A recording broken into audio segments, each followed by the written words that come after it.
मौसमे गुल बन के वो गुलशन में जिस दम छाएगा। मौसमे गुल बन के वो गुलशन में जिस दम छाएगा। हर कली मुस्काएगी, हर फूल खिलता जाएगा। देख ली तस्वीर जिसकी दीदा ओ दिल ने मेरे।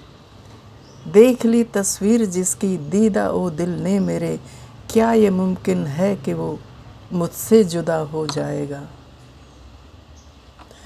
शक्तिपात के साधकों के मन में एक प्रश्न उठता है कि शक्तिपात दीक्षा लेने के पश्चात साधक का पूर्ण विकास नहीं हो पाया और गुरु महाराज का शरीरपात हो गया, यानी गुरु का भौतिक शरीर विलीन हो गया, तो फिर उस साधन को पूर्ण करने का क्या उपाय है। उसका उत्तर हमारे गुरु महाराज इस प्रकार दिया करते थे कि यदि गुरु शरीर विलीन हो जाए तो भी गुरु तत्व का लोप नहीं होता, क्योंकि गुरु तत्व नित्य और अजन्मा है। अतः गुरुदेव द्वारा शिष्य के अंदर उस नित्य गुरु तत्व की जागृति के पश्चात गुरु शरीर के प्रत्यक्ष विराजमान न रहने पर भी गुरु शक्ति शिष्य के अंतर में शिष्य के उत्थान के लिए, शिष्य की उन्नति के लिए कार्यरत रहती है।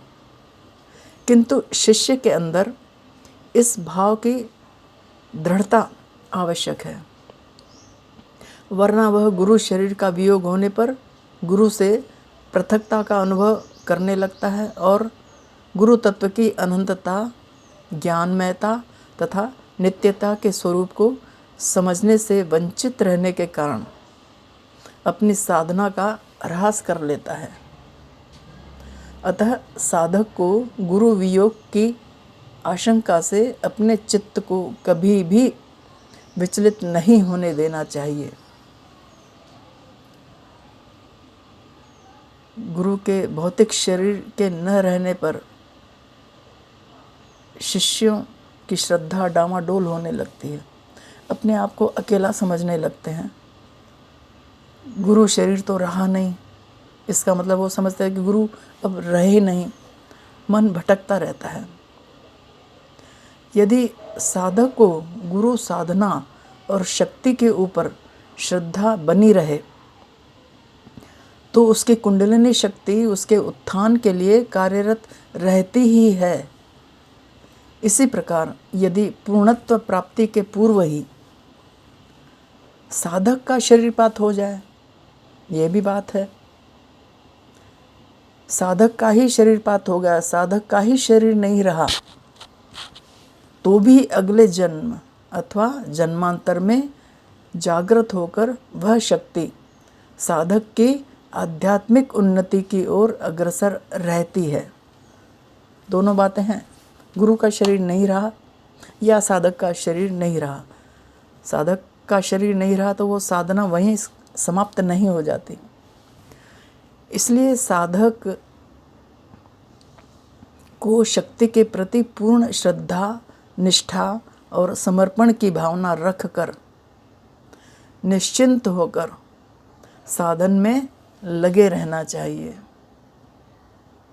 हमारे गुरुजी कहते थे कि हम भौतिक शरीर में रहते हैं तो हमारी कुछ सीमाएं होती हैं, हम उस सीमा में रहकर शिष्य का कल्याण कर सकते हैं, लेकिन जब ये भौतिक शरीर नहीं रहता, सूक्ष्म शरीर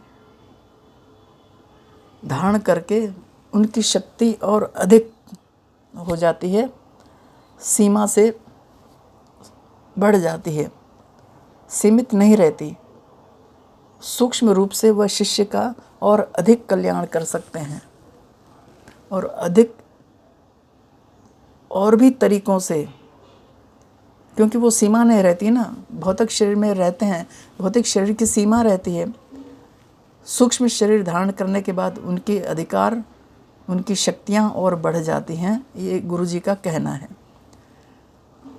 तो जो गंभीर साधक हैं वो अनुभव करते हैं कि गुरु शक्ति हमारे साथ है, हर मुश्किल में, हर संकट की घड़ी में वो उनका साथ देती है। ये अनुभव की बात है। हमारे शिष्यों ने, हमारे साधकों ने इस बात को अनुभव किया है।